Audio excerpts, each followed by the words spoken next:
మీ business ఏదైనా మీ ఊర్లో promotion చేయాలంటే అది సుమన్ టీవీతోనే సాధ్యం. ఇప్పుడే సంప్రదించండి.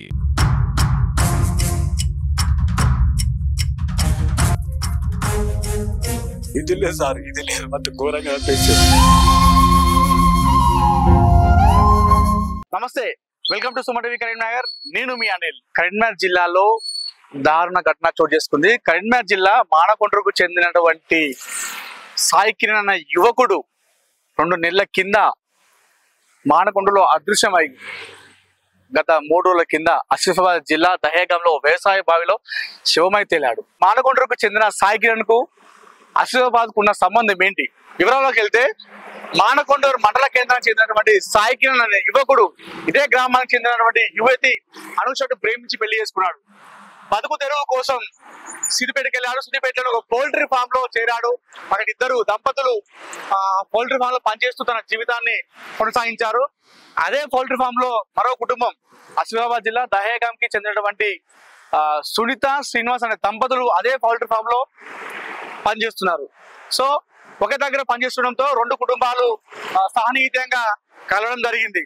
అయితే ఈ 2 కుటుంబాల పరిచయం, ఇటు శ్రీనివాస్ సునీత దంపతుల్లో సునీత, అలాగే సాయి కిరణ్ అనుష ఇద్దరు దంపతుల్లో సాయి కిరణ్, వీళ్ళిద్దరిని కలిసేలా చేసింది. సాయి కిరణ్ అలాగే సునీత వీళ్ళిద్దరి పరిచయం కాస్త వివాహేతర సంబంధానికి దారితీసింది. సో ఈ విషయం అక్కడ పనిచేస్తున్నటువంటి ఆ 2 కుటుంబాలకు తెలియడంతో ఆ 2 కుటుంబాల మధ్య గొడవ జరిగిన తర్వాత సాయి కిరణ్ అలాగే అనుష ఇద్దరు దంపతులు మళ్ళీ తమ స్వగ్రామానికి రావడం జరిగింది. స్వగ్రామం అయినటువంటి మానకొండకు వచ్చి ఇక్కడ జీవనం కొనసాగించారు. అయితే మళ్ళీ ఏం జరిగింది ఏమో, ఏప్రిల్ 18వ తారీఖు నాడు సాయి కిరణ్ తన భార్యకి ఒక మాట చెప్పాడు. అదేంటంటే, నేను సిద్దిపేటకి వెళ్ళొస్తాను, సిద్దిపేట ఒక పని ఉంది, వెళ్ళొస్తా అని చెప్పి తన భార్యకి చెప్పి వెళ్ళాడు. ఆ రోజు వెళ్ళినటువంటి సాయి కిరణ్ ఎన్ని రోజులు చూసినా తిరిగి రాలేదు. అయితే అనుమానం వచ్చిన భార్య అనుష మే 2వ తారీఖున మానకొండూరు పోలీస్ స్టేషన్ లో ఫిర్యాదు చేసింది. ఫిర్యాదు చేయగా మానకొండూరు పోలీసులు ఈ ఫిర్యాదు మేరకు వాళ్ళు దీనిపై కేసు నమోదు చేసుకొని వాళ్ళు విచారించారు. గత 3 రోజుల కింద ఆసిఫాబాద్ జిల్లా దహేగాంలో ఒక బావిలో శివమై కనిపించాడు సాయి కిరణ్ అనే యువకుడు. సో పథకం ప్రకారం గొడవ జరగడంతో ఇక్కడ నుంచి వెళ్ళిన తర్వాత మా సిద్దిపేట వెళ్ళాడు. సిద్దిపేట వెళ్ళిన తర్వాత అక్కడ ఆ కుటుంబాన్ని మళ్ళీ కలవడం జరిగింది. ఆ కుటుంబాన్ని మళ్ళీ కలవడంతో అక్కడ వాళ్ళిద్దరికి సునీత అలాగే భర్త శ్రీనివాస్ మధ్య గొడవ జరిగింది. నెక్స్ట్ డే వాళ్ళు ఇద్దరు వాళ్ళ సొంత స్వగ్రామానికి ఆసిఫాబాద్ జిల్లాకి వెళ్ళారు. వెళ్ళిన తర్వాత మరుసటి రోజు కూడా సాయి కిరణ్ మళ్ళీ వాళ్ళని వెతుక్కుంటూ అక్కడికి వెళ్ళాడు. వెళ్ళడంతో ఇది చూసినటువంటి ఆగ్రహించినటువంటి శ్రీనివాస్ సునీత కుటుంబం అతన్ని అక్కడ కుటుంబ సభ్యులతో కలిసి సాయి కిరణ్ ని అత్యంత దారుణంగా కొట్టి హతమార్చి బావిలో పడేశారు. సో ఒకసారి వెళ్దాం. ప్రస్తుతం సాయి కిరణ్ ఎందుకు సిద్దిపేట వెళ్ళాడు, కుటుంబంతో సిద్దిపేట వెళ్ళాల్సిన అవసరం ఏమొచ్చింది, అక్కడ వెళ్ళిన తర్వాత ఆ కుటుంబంతో పరిచయం ఎలా ఏర్పడింది, వివాహేతర సంబంధం ఎలా దారితీసింది, ఆ తర్వాత ఎందుకు గొడవ పెట్టుకున్నారు, ఇది హత్యకు ఎందుకు దారితీసింది అనే విషయాన్ని మనం అడిగి తెలుసుకునే ప్రయత్నం చేద్దాం. ప్రస్తుతం అనుష ఒంటరి అయిపోయింది. 2 పిల్లలు ఒంటరిగా వాళ్ళు ఇప్పుడు అనాథలుగా మారిపోయారు. ఆ కుటుంబం ఇప్పుడు విషాదంలో మునిగిపోయింది. ఒకసారి వాళ్ళని కదిలించే ప్రయత్నం చేద్దాం. ఏం జరిగింది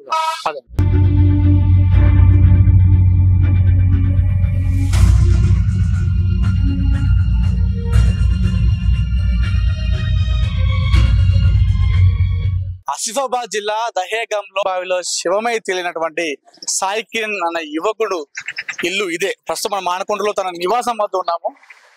మనం ఇల్లు చూస్తే కూడా తెలుస్తుంది, చాలా నిరుపేద కుటుంబం ఇది. ఒక నిరుపేద కుటుంబంలో వీళ్ళు సాయి కిరణ్ ఒక యువతిని ప్రేమించి పెళ్లి చేసుకున్నాడు.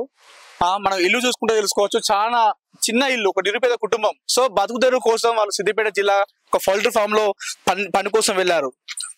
ఆ పని కోసం వెళ్ళిన సమయంలో అక్కడే పనిచేస్తున్నటువంటి సునీతతో సన్నిహితం పెరిగింది. అది కాస్త వివాహేతర సంబంధం దారితీసింది. ప్రస్తుతం ఆ వ్యక్తి అక్కడ ఆసిఫాబాద్ జిల్లాలో శివమై తేలాడు బావిలో.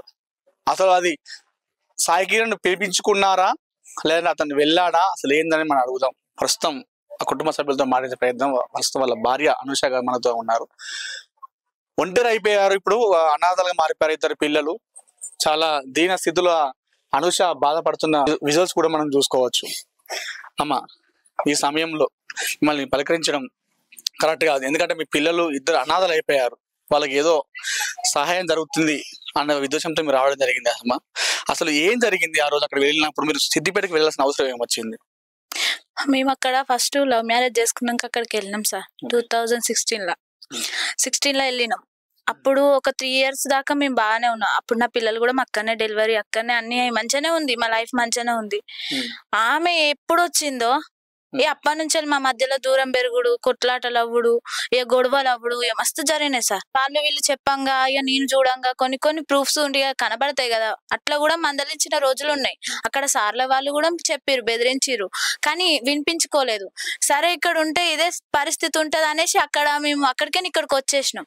ఇక్కడికి వచ్చేసి ఇక్కడ మేము రెంట్కున్నాం అన్నట్టు. ఈ ఇంట్లో మాకు సామాన్తో సరిపోదు, అడ్జస్ట్ మా విలేజ్ కి వచ్చేసినాం. మా విలేజ్ కి వచ్చేసి అక్కడ రెంట్కున్నప్పుడు ఆయనే ఇక ఫోన్ వాడడంతా బంద్ చేసి ఒక 2-3 months ఏమో మంచిగానే ఉన్నాడు. మళ్ళీ ఏమంటే ఫోన్ తీసుకున్నాడు, మళ్ళీ ఆమె దగ్గర నుంచి కాల్స్ వచ్చుడు, ఈయన అక్కడికి వెళ్ళుడు, సిద్దిపేటకి వెళ్ళుడు, కలుసుడు వచ్చుడు చేసిండు. తెలిసినప్పుడు కూడా మళ్ళీ మందలించింది. ఇప్పుడు ఆమె రమ్మంటేనే కదా సార్ ఇప్పుడు వెళ్ళింది. ఇప్పుడు అట్లనే రోజు రెగ్యులర్ గా ఆ ఫోన్లు వేసుకున్నాడు, మాట్లాడుకున్నాడు జరిగింది. కానీ నాకు ఈ ఫోన్ ఉన్న సంగతి నాకు తెలియదు సార్. సీక్రెట్ ఫోన్ దాని ద్వారా పిలిపించుకునుడు, మాట్లాడుకునుడు, వెల్లుడు, అచ్చుడు ఇవన్నీ జరిగినప్పుడు నాకు ఒక్కొక్కసారి బయటపడ్డప్పుడు పెద్ద మనుషులను పిలిపించి మాట్లాడినా చేసిన, ఆమెకు వార్నింగ్ ఇచ్చిన, ఇక్కడ నుంచి ఫోన్లు చేసి ఇట్లా ఫొటోస్ వస్తాయి, ఇట్లా మెసేజ్లు వస్తాయి అని వాళ్ళ భర్తకు చెప్పిన. వాళ్ళ భర్త కూడా ఏమనలేదు. అందరికీ చెప్పినా కానీ వాళ్ళ ప్రవర్తనను మార్చుకోలేదు.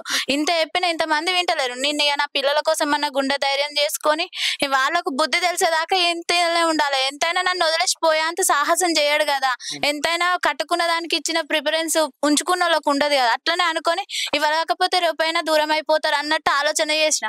కానీ మొన్న రీసెంట్ గా April 18 మంచిగా మేము 17th రోజేమో టెంపుల్ కి వచ్చినాం. ఆ రోజు శ్రీరామనవమి వచ్చినాం, మంచిగానే ఉన్నాం. ఆ రోజు 18th రోజు ఏమైందో పొద్దున లేచిండు, స్నానం చేసిండు, బయటకి ఎట్లా వెళ్తాడో రెగ్యులర్ గా అట్నే వెళ్ళిండు.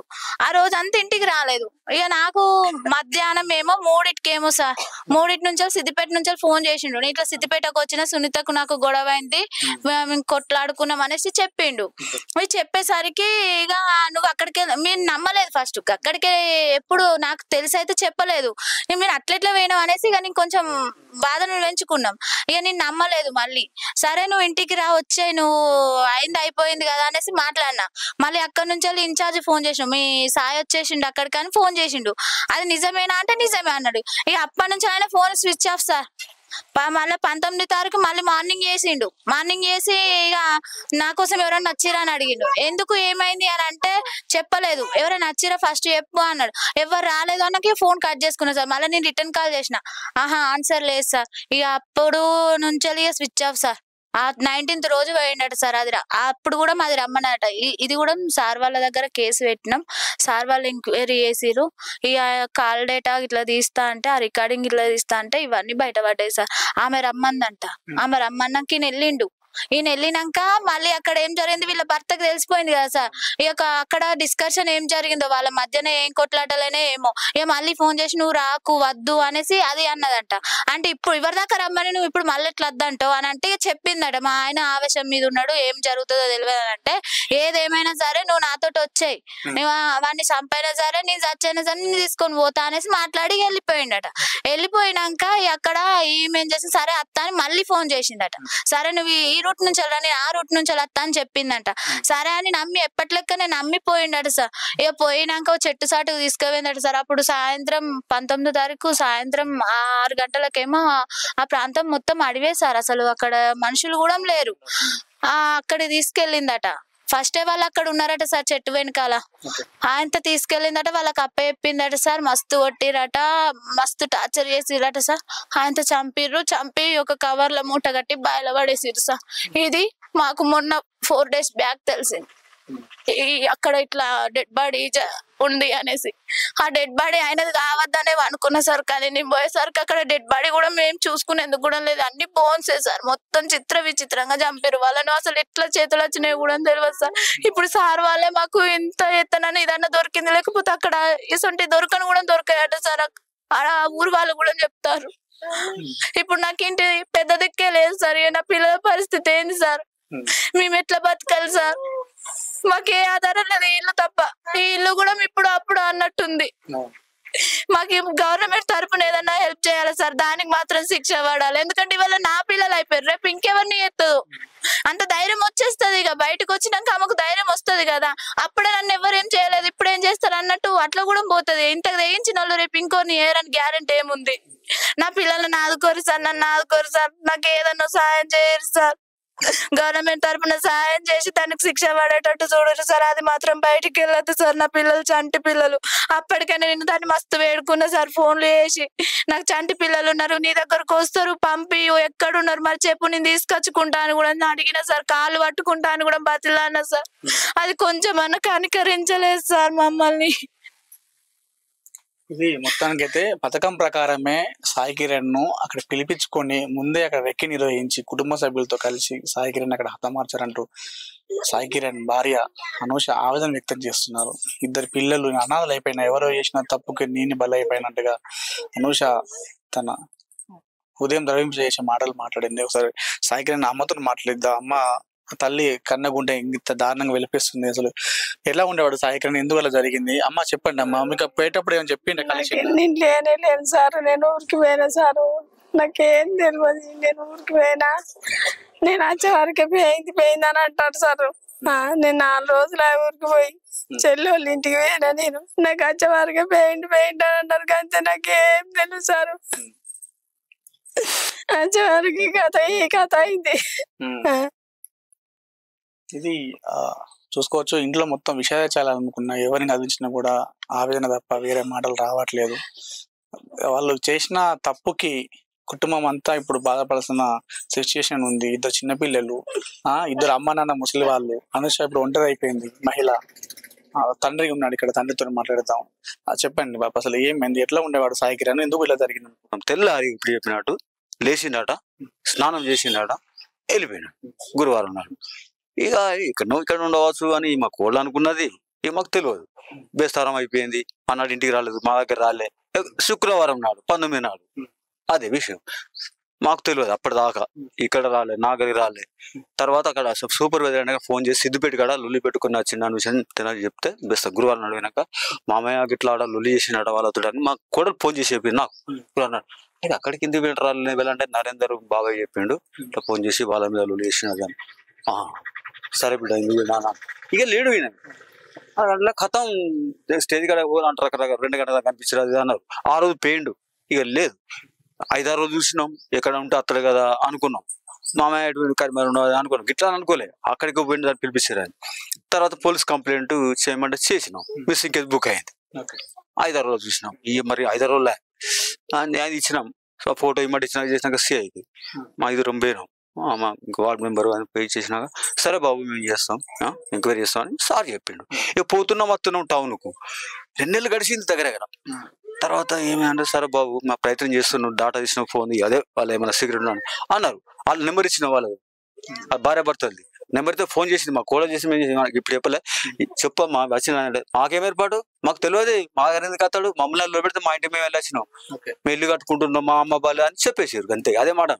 అలా సార్లు పోయి డౌట్ వేసి ఇక్కడ దొరుకుతలేదు క్లూ అని వాళ్ళనే గట్టిగా దయగా పోయి సిఐ ఇట్లా పోయి అంత చేసే వరకు అప్పుడు ఒప్పుకున్నారట. అది బయటపడ్డది అప్పుడు 2 నెలలకు.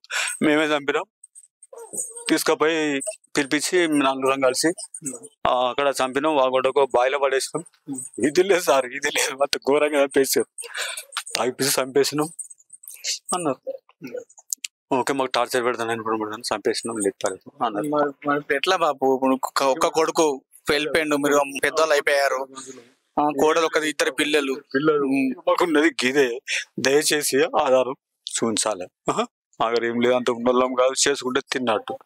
దానికి ఇంకోటి మాకు ఇంత ఆధారం చూసాలి. మేమంటారు పెద్ద పిల్లలకు పొద్దుడిసిన కాడు పొద్దు అయింది పేసారు. నా కొడుకు న్యాయంగా ఘోరంగా సార్ ప్లాన్ స్కెచ్ చేసి చంపారు. వస్తామే సార్, కానీ అనుకోలేదు సార్. ఇతను పరిచయం కదా, రమ్మనగానే ఆశ చెప్పాడు. ఏమంటారు ప్రాణం తీస్తుంది ఆడు కాపాడుతుంది అన్నట్టు ఆ విధంగా అయిపోయింది. నమ్మినందుకు పోయి వేసేసి ఘోరం.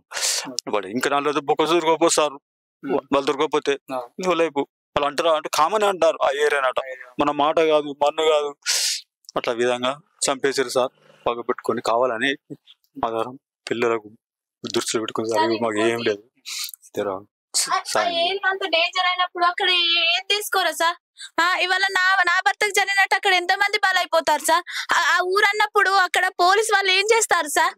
అది ఎందుకు ఇంత కామన్ అయిపోయింది? అక్కడ ఊరు వాళ్ళే చెప్తారు ఇది అంత ఇక్కడ కామన్ అమ్మా అని అనేసి. అంత కామన్ అయినప్పుడు ప్రతి మనిషికి ఈ ఒక తల్లి ఎంత నొప్పులతోటి కంటారు సార్ పిల్లలను.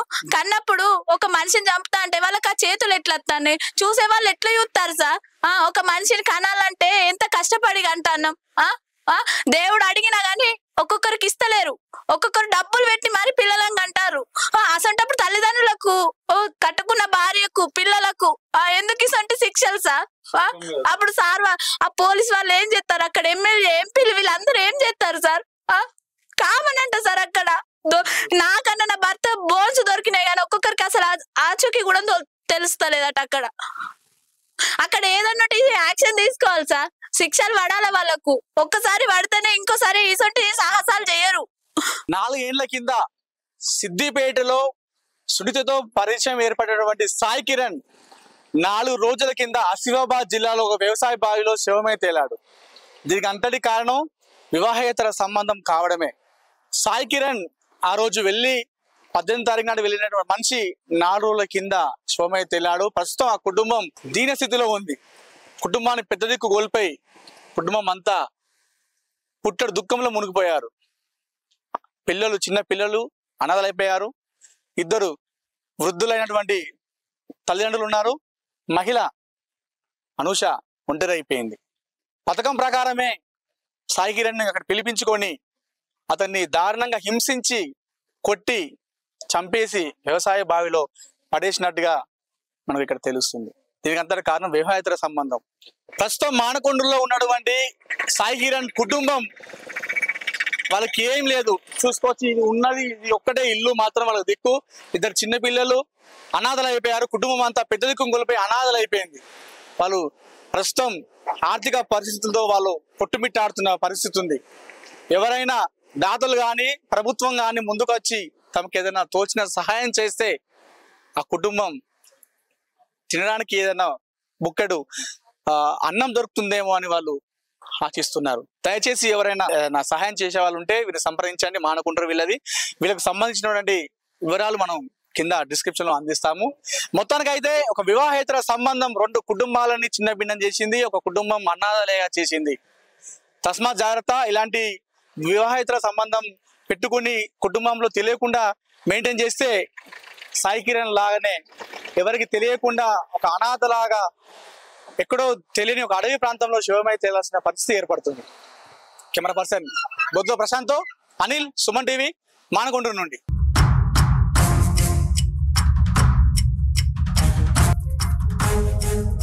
ఇది లేదు సార్, ఇది లేదు, అంత ఘోరంగా అనిపించింది.